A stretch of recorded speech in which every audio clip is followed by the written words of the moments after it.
दोस्तों, यह dictation 140 word पर मिनट की स्पीड से होगी और इस डिक्टेशन में आने वाले कुछ वर्ड्स जिन्हें जोड़ के लिखा जा सकता है, उनकी कुछ शब्दों की आउटलाइन मैंने यहाँ बना दी है।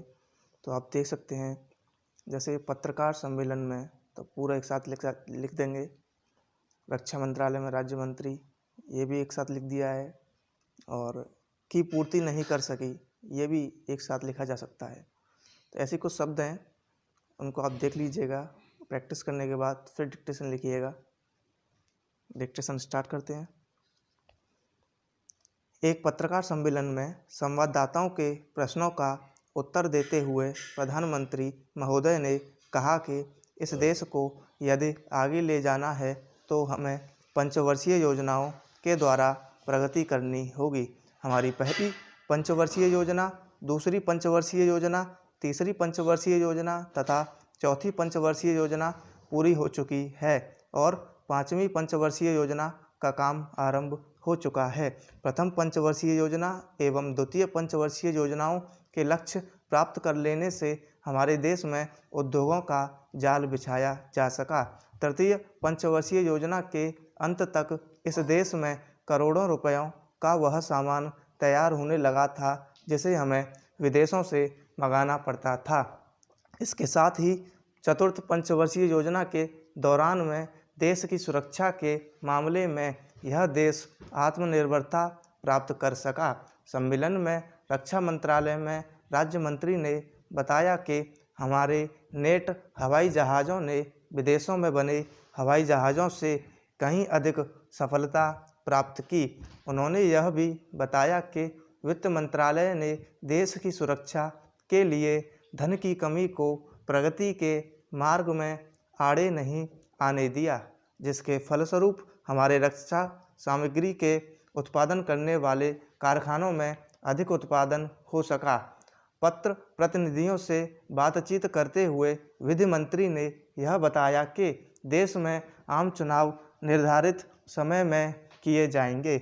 इसके लिए हर एक राज्य में निर्वाचकों की सूची तैयार की जा रही है। राज्यों की विधानसभाओं के लिए भी निर्वाचन उचित समय पर किए जाने पर उन्होंने जोर दिया।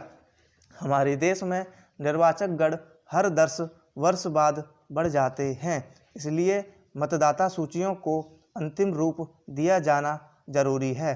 विधानमंडलों के चुनावों के लिए तैयारियां की जा रही हैं।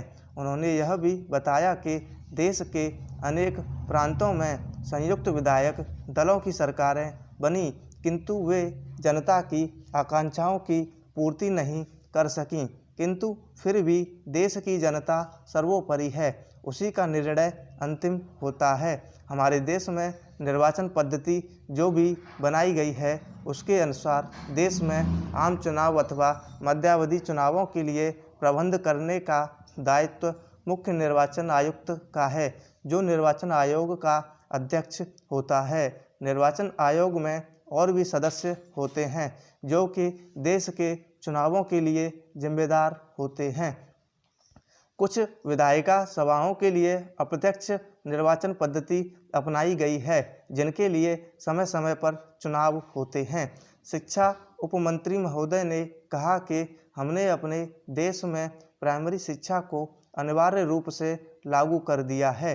अध्यापकों को निर्देश दिया गया कि वे घर घर जाकर ऐसे बच्चों की सूची तैयार करें जो 5 वर्ष से अधिक उम्र के हो गए हैं और शिक्षा प्राप्त नहीं कर रहे हैं। उच्च शिक्षा प्राप्त करने के लिए व्यापक प्रबंध किए गए हैं, किंतु यह आवश्यक है कि उच्च शिक्षा उन्हीं को प्राप्त हो जो कि इसके लिए योग्य हों।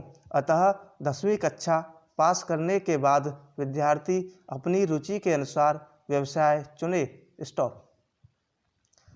दोस्तों, अगर आप इस चैनल पर नए हैं और आप चाहते हैं कि आपको इसी तरह 140 की स्पीड से डिक्टेशन मिल सके, तो आप इस चैनल को सब्सक्राइब कर लीजिए और बेल आइकन को दबा दीजिए। Thank you.